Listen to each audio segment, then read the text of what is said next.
Agradezco mucho al presidente de la Comisión Nacional de los Derechos Humanos, Luis Raúl González Pérez, que me acompañe en la línea telefónica. Presidente, buenos días. ¿Qué tal? Muy buenos días, me da mucho gusto estar en su programa. Gracias por estar con nosotros. Bueno, si le parece, comencemos con la Guardia Nacional. Ayer participó usted en las audiencias sobre este tema.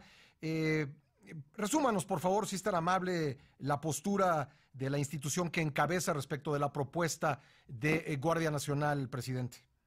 Bueno, la postura es la que hemos venido sosteniendo desde que se intentó aquella ley de seguridad interna que motivó que la propia Comisión Nacional interpusiera una acción de inconstitucionalidad. Y mostramos, la Corte nos dio la razón de que el hacer depender la seguridad pública de un mando civil era contrario a la Constitución. Hoy estamos ante un planteamiento de que para que no sea inconstitucional, pues lo elevamos a la Constitución y entonces pues ya constitucionalmente se prevé una fuerza policial, pero constituida con todo un carácter y corte militar, más allá de que, y con una dualidad en una adscripción administrativa en una entidad civil, que es la seguridad pública, y otra, la operativa, la principal, la de control y de mando operativo en la Sedena, en la Secretaría de la Defensa Nacional. Nosotros siempre hemos creído que sí debemos auxiliarnos hoy en día de las Fuerzas Armadas, pero con un carácter eminentemente transitorio, que la propuesta que hoy se plantea en el Congreso de Modificación Constitucional no se prevé la ruta de retorno, el tiempo de retorno, y que por el contrario pareciera que se busca la permanencia de una integración militar en la seguridad pública. Nosotros hemos señalado que no podemos olvidarnos de cómo vamos a fortalecer a las 32 policías estatales y cómo vamos a fortalecer a la Policía Federal. Es decir, en qué momento vamos a tener esta institucionalidad civil fortalecida en cuerpos policiales que precisamente tienen una razón de ser. Las Fuerzas Armadas, a quienes yo respeto y reconozco trabajos que realizan y que hoy en día son una necesidad, pero repito, transitoria, pues su interacción con la población no está pensada o su formación no está en ese tenor. Ellos se preparan para contender precisamente con un enemigo y para utilizar toda la fuerza letal que sea necesaria. El presidente López Obrador, en algo que dijo hace un momento en su conferencia matutina, pues dijo que estaba a favor de la Guardia Nacional y señaló que quienes piden un mando civil se quedaron en el modelo antiguo que no dio resultados. Su opinión, presidente. Bueno, yo creo que hay que analizar las causas estructurales y tener un diagnóstico qué fue lo que falló. Y yo lo he señalado. Desde luego que falló esa apuesta, donde ya también en esa apuesta estaba la incorporación de elementos militares que dependían sí de la autoridad civil, pero ¿qué falló? Falló la responsabilidad de gobiernos estatales, por ejemplo, en profesionalizar los policías. Si uno analiza los dineros que se destinaron para la profesionalización y capacitación de los cuerpos policiales, esto no aconteció porque los gobiernos locales lo que hicieron fue tener un nicho de confort pidiendo el auxilio de la federación. Y nos olvidamos de ese fortalecimiento y nunca se les exigió cuenta por la falta de profesionalización de sus policías. Segundo, tampoco funcionó porque no hemos encontrado la fórmula integral de solucionar el problema de la seguridad en el país. Doy el ejemplo. No solamente se requiere de un cuerpo policial, por más profesionalizado que esté, se requiere de 32 fiscalías estatales autónomas y la general que existe, es decir, 33. Se requiere atacar las causas estructurales de la seguridad. Entonces, el tema hay que analizarlo en esta perspectiva. Las fuerzas militares también han participado en esta seguridad pública y vemos también los índices de violación a derechos humanos que están ahí presentes por esta circunstancia de riesgo que implica esa interacción en quienes están preparados precisamente para usar el uso de la fuerza y no necesariamente para contender con la población. Bueno, otro tema sobre el que se ha pronunciado recientemente, de hecho el día de ayer, la comisión es en el de las estancias infantiles. ¿Qué punto de vista tiene la comisión respecto de la reducción presupuestal que pues este servicio ha tenido en el presupuesto de egresos de la Federación? Bueno, primero decir que es legítimo y qué bueno que se busque revisar la forma en que se presta el servicio, identificar si hubo o no irregularidades en la prestación del servicio, si hubo o no actos de corrupción.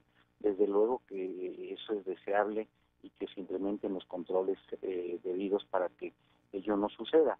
Pero de otro lado, no podemos desconocer que el servicio no se puede dejar de prestar en términos de lo que implica en dos actores que son fundamentales y que son los objetivos precisamente de programas como el que está planteado. Uno, el de los niños, el interés superior de la niñez, que tiene que ver precisamente con la estimulación temprana, por ejemplo, para cierta edad de personas menores de edad, el que tengan los cuidados debidos por personas especializadas en la atención de personas menores, y por otro lado también el que los padres de familia, las madres sobre todo, que puedan tener la certeza de que para dejar con tranquilidad a sus hijos con los cuidados debidos cuando tienen ellas que ir a laborar, por ejemplo.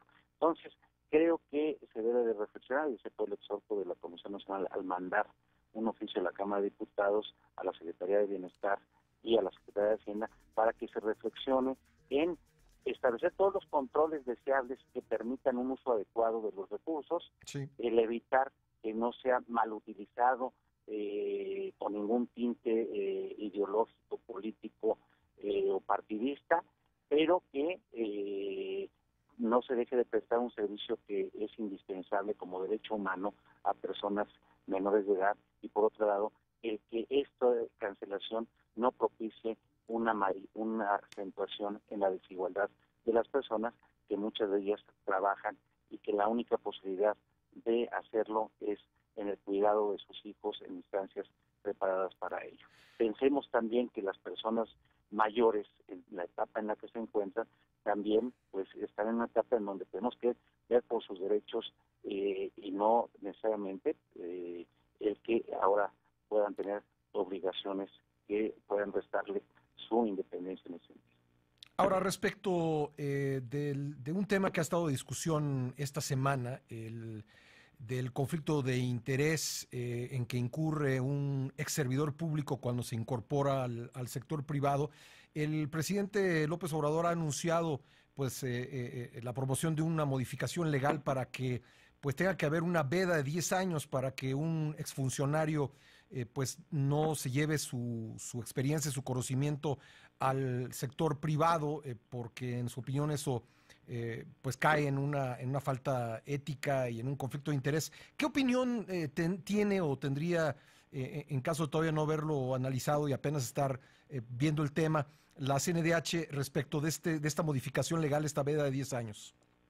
Bueno, como tú lo dices, todavía no es algo tangible, no sabemos en qué términos de darse pueda materializarse en una hipótesis normativa. Uh-huh. Esa hipótesis normativa pues tendrá que tener precisamente estar apegado a los parámetros de proporcionalidad que toda norma establece para ser compatible pues lo que busca esa norma, y que es, yo creo que el deseo del señor presidente de la República y la preocupación del presidente de la República, que además está regulada no para un puesto determinado, en diversas responsabilidades se establece una temporalidad para no incorporarse a determinados cargos que tengan una conexión directa con la función que se tenía en el puesto anterior.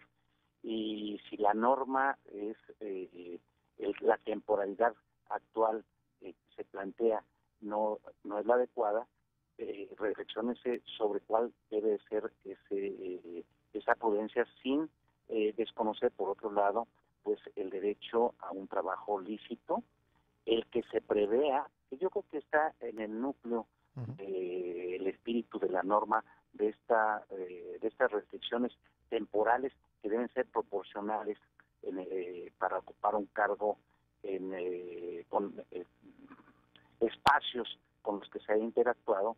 Debe ser proporcional, pero sobre todo en función de algo fundamental, es decir, que no haya información o beneficios de los cuales se tuvo acceso en función de la nueva responsabilidad pasado el tiempo que pueda yo hacer uso de la misma. Yo creo que ahí está el núcleo de regulación, y pensar que el tiempo pues es debatible.